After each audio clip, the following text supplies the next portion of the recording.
The second is a revolutionary mobile phone.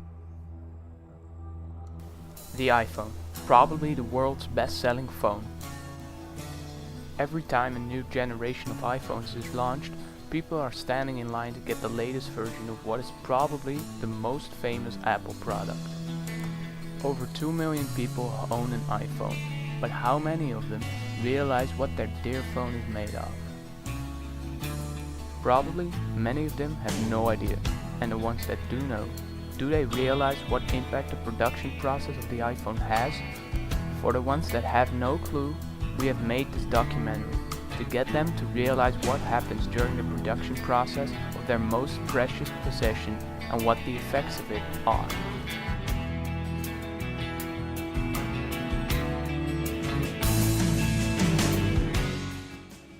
Do you know what the iPhone is made of and where it was made?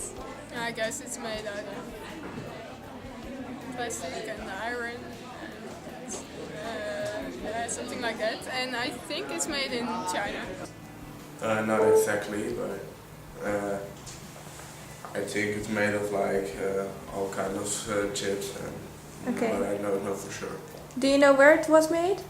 I think in an Asian country. Well, no, not exactly. I think the design is made up in the US, but furthermore, I don't know anything. Earth. Many people across the globe own an iPhone. In any country in the world, you will find people with an iPhone. But only some countries are involved in the production process of this device. First of all, we will look at Bolivia, where the world's largest salt flat is located, the Atacama Salt Flat. This salt flat houses the largest reserve of lithium in the world. The lithium can be found about half a meter below the salt, in the form of a salty smudge, called brine. The mineral is extracted and is used in many batteries, including those of many Apple products. The mining of lithium has quite severe effects, especially on the environment. The brine ponds are lined with toxic PVC, and in the lithium-rich regions of Chile and Bolivia, mining the mineral uses 2/3 of the area's drinking water. Breathing lithium dust or lithium compounds, which are often alkaline, can irritate the nose and throat. However, lithium mining seems to be less bad for the environment than, for example, coal mining. That does not mean that we shouldn't worry. Mining is never good for the environment. Opposite to the negative environmental effects, the mining of lithium also has a positive effect. It namely boosts the Bolivian and Chilean economies. Lithium, a more increasingly wanted mineral, has increased in price by 400% over the last years. Increased mining by domestic companies will thus greatly increase the economy of the two South American nations. The next country involved in the production process is the United States. In Apple's headquarters in the suburbs of San Francisco, the iPhone itself and its software is designed. The US's economy is slightly dependent on Apple.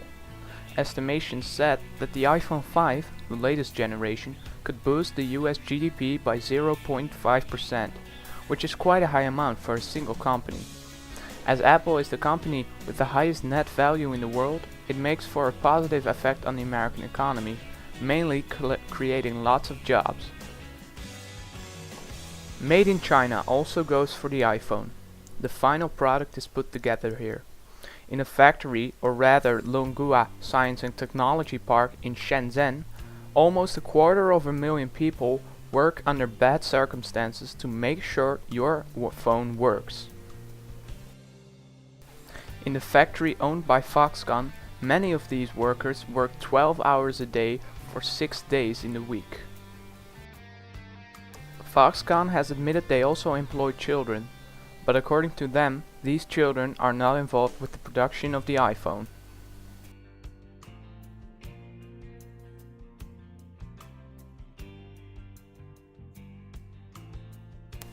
We asked UNICEF what their opinion was on the way Foxconn works, and this was what they said. We think that children should not have colleagues but classmates. In regard to Apple and its factories, we cannot say anything without an investigation of our own. Do you feel responsible for the conditions the people who make the Apple products work in? No, not really, because you don't really think about it that much.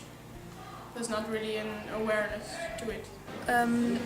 Not always, because I think it's also more part of the owners that they need to take care of it, and I think it's bad that we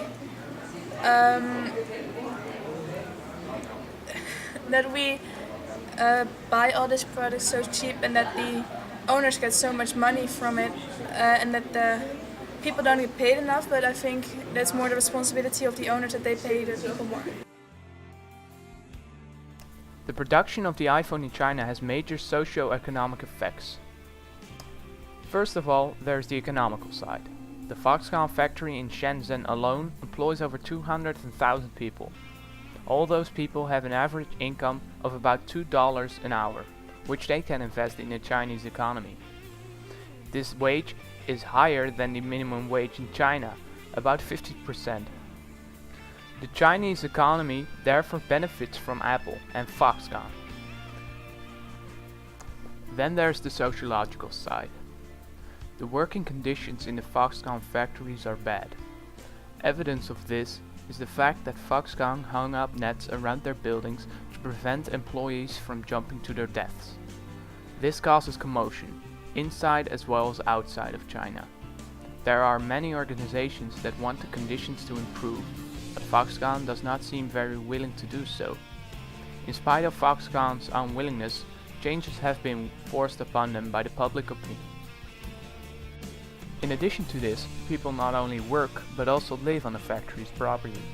People move from the countryside to the cities in order to work at factories like Foxconn, because the wages here are, surprisingly, higher than the wages in the countryside. This process is an example of the massive urbanization which is striking China, not only increasing the city's size, but also its environmental impact. Does this documentary change the way you look at your iPhone? We hope it does. If it doesn't, we hope that you at least found our film interesting. Thank you for watching.